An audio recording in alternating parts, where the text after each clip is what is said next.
नमस्ते प्रणाम। मैं हूं सोनिया यादव। अपने चैनल पे आप सभी लोगों का स्वागत करती हूं। मैं एक बहुत ही प्यारा सा कजरी गीत लेकर आई हूं।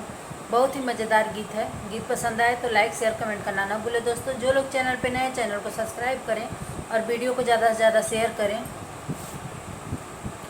हरे राम सैया हमारे सब खिनिया रखेले सब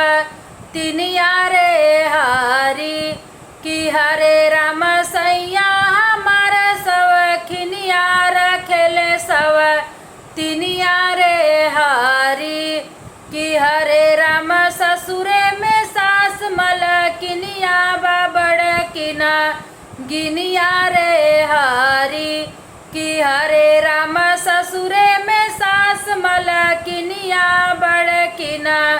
गिनिया रे हारी कि हरे राम के करा से कहीं दिल के बतिया बीतत नहीं रतिया रे हारी कि हरे राम के करा से कहीं दिल के बतिया बीतत नहीं रतिया रे हारी कि हरे राम सैया हमार सब खिनिया रखेले सब तिनिया रे हारी कि हरे राम सैया हमार सब खिनिया रखेले सब तिनिया रे हारी कि हरे राम ससुरे में जेठनी मलकिनिया बाबड़ किना गिनिया रे हारी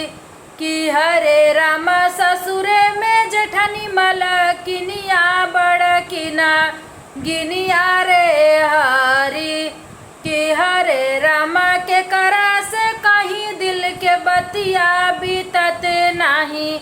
रतिया रे हारी कि हरे राम के करा से कहीं दिल के बतिया बीतत नहीं रतिया रे हारी कि हरे राम सैया हमार सब खिनिया रखेले सब तिनिया रे हारी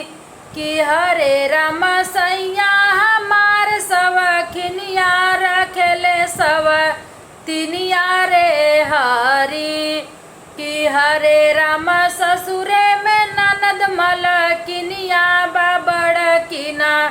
गिनिया रे हारी कि हरे राम ससुरे में ननदी मलकिनिया बाबड़ किना गिनिया रे हारी कि हरे राम के करा से कहीं दिल के बतिया बीतत नहीं रतिया रे हारी कि हरे राम के करा से कहीं दिल के बतिया बीतत नहीं रतिया रे हारी कि हरे राम के करा से कहीं दिल के बतिया बीतत नहीं रतिया रे हारी।